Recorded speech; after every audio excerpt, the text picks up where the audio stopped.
Okay, here's a retake on making the video.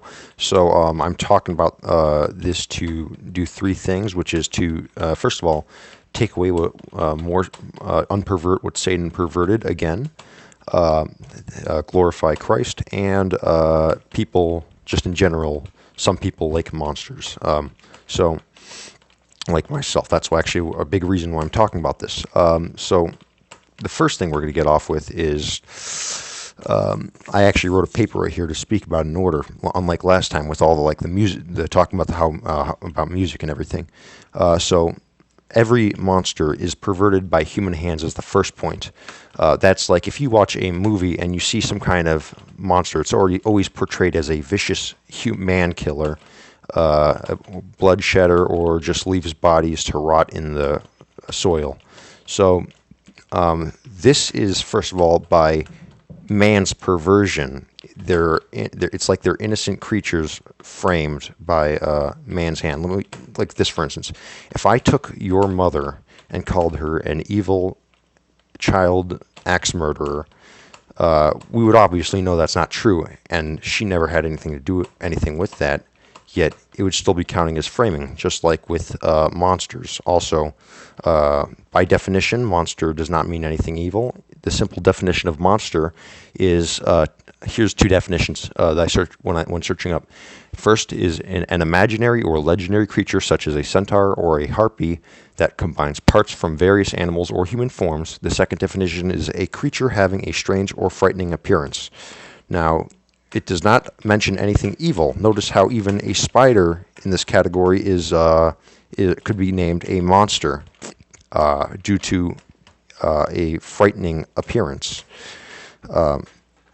And therefore, I will be speaking about the more bizarre types of creatures used in many video games or RPGs or movies where they're used as portrayed as vicious man killers. So there's here. The next thing is there's no biblical proof that they're evil. The Bible never described. First of all, the Bible never described what Satan looks like, so he cannot be a red man with horns. Therefore, that's a sinless image, even though it's been, in this case, I'll explain. So, we know that the common stereotype for what Satan looks like or a demon looks like is a red man with horns. First thing, there is no biblical proof of this. And second thing you might be saying, but wasn't this adopted by pagan gods where they had where they came up with the image of what Satan looked like, the red man with horns? Well, here's the thing. If you want to judge by that it was also used for pagan gods, well, let's look what else was used for pagan gods. The golden calf. Now, the golden calf was also worshipped as a god. Should we call all calves or cows evil also? And that's simply just to go against why even calling the red man with horns adopted being from a pagan god, it can also not prove that that's what Satan looks like or is an evil image, or else we should also call cows evil by that. I know I might be repeating myself on that part, but that's just how it is. So we know that appearances by itself cannot be evil. Like you could see the most hideous or horrifying thing you've ever seen. It could look like something that could just kill you just by looking at it from how terrifying it is. But the thing is, even that cannot be evil. Why? Because evil, first of all, there's no sin for an appearance, first of all, and every sin is action-based, not appearance-based. And actually, it tends to be that the more kind someone or something looks, the more deadly it is. Like, you know how the beautiful parts of nature are more, even in nature, it mostly happens in humanity, but you know how the more beautiful a place is, the more deadly it is to be there. Like a beautiful mushroom has a bigger chance of killing you. That's just how apparently God designed nature. In most parts, not all parts, of course.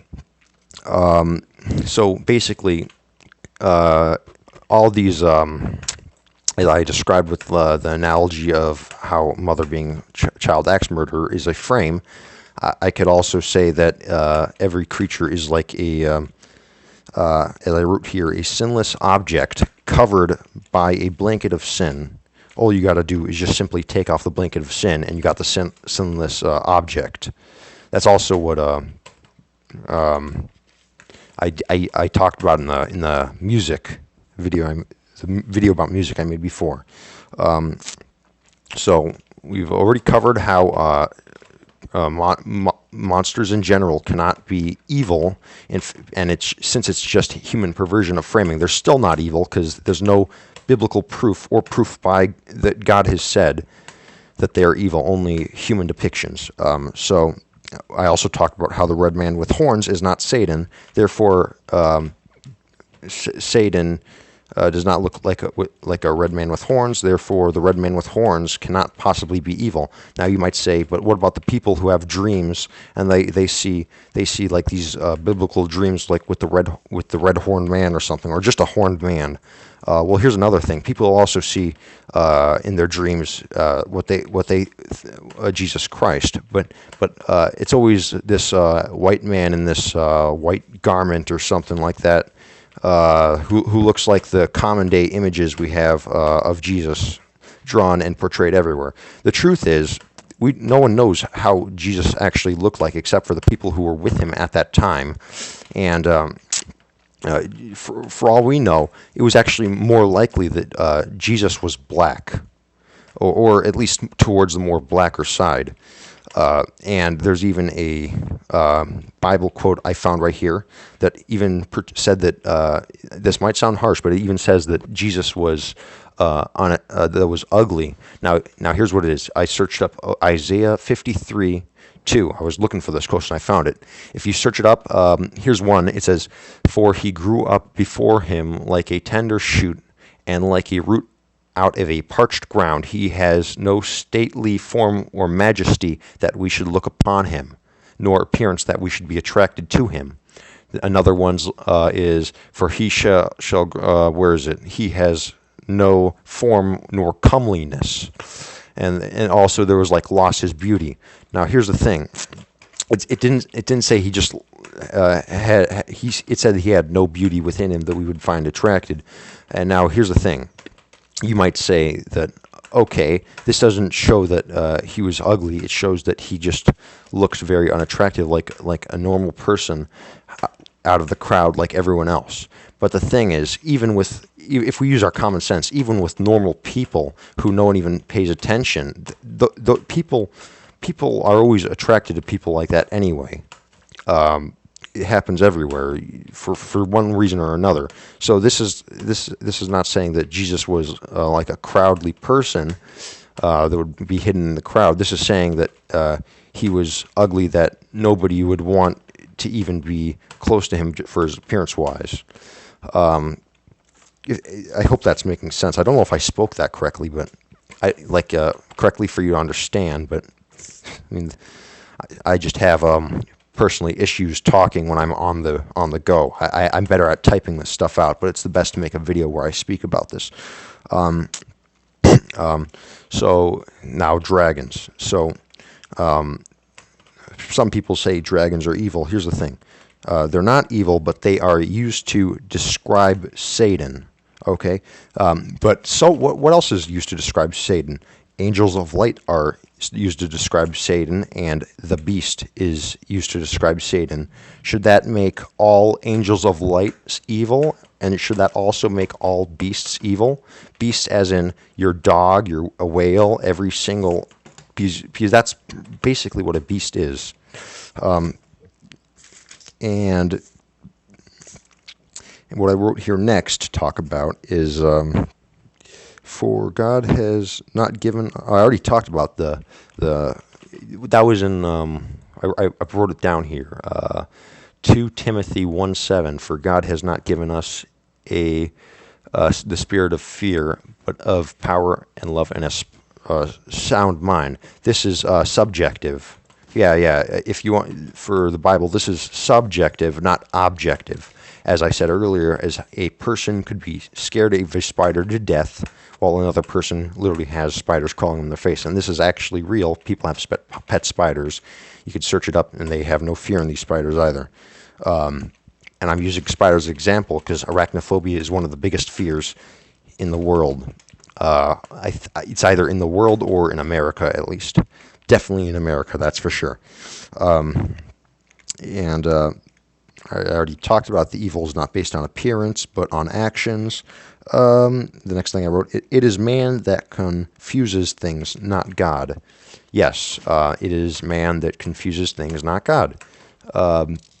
We like to call innocent things evil, and this actually promotes Satan Satan's kingdom even further, which is a bad thing. If we call the more things we call evil, which are not evil, like I'm talking about like music. I made a video on why music, because it's also based on technicalities of definition or specific things. We make it look as Satan's kingdom is where all the good things are, which is actually what he does in perversion ways. There's obvious things that are evil, like murder, sexual immorality. These things are 100% evil. But what about the things like music, which have no possible way of sinning due to the very definition of music being separated from the definition of a song? And my last thing I said, yes, it's mankind's love of perversion and bloodshed which causes many things to be perverted, and we take God's things and tamper with them, and then eventually we make it appear as it belongs to Satan when it never did. Therefore, that would actually ultimately be making the Satan's kingdom rise, which would be a horrible thing. And also, I want to make another video on stuff like this later. This satanic symbolism with like goat man and everything. There's no biblical proof that's evil either. So you could even go further to say that if Satanists are literally just worshiping Satan for this garbage, they're on the wrong side, because it was never proven to be evil in the first place. It was by man's own perversion that it was called evil or a satanic symbol. And well, that's kind of what the thing I'm going for unperverting stuff that were innocently called evil. Now, if there's stuff in the Bible that says it is evil, I will definitely not unpervert it, because there was no way to unpervert it in the first place. It was evil in the beginning, and there would never have been a way to unpervert it. Perverted is something like it's innocent, it had nothing to do with evil, yet since people specifically correlated it with evil so much, people started thinking it was evil. Like the tritone. People say that tritone was the devil's note. Where in the heck did it say that? The Bible never said anything about it. It was a man's idea. And then some people there's people who love different notes. Like there's people who love the tritone note, and now they're thinking, oh, so if he's based on what they hear, they think, oh, wait a second. So if I want to hear the tritone, I can't be a Christian. Well, I guess I might need to cancel Christianity. I mean, this is a really dumb thing to do. Cancel Christianity for anything, because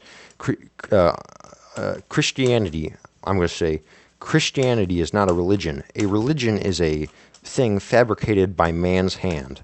It is a lie. All religions are false piles of garbage. Actually, the Bible even never said it was a religion. If there is a, in big quotes, religion that is found to be true, then this religion, in big quotes, was never a religion in a first place, but actually a reality. Therefore, we know even atheism is a religion, and by technicality, Christianity is not a religion.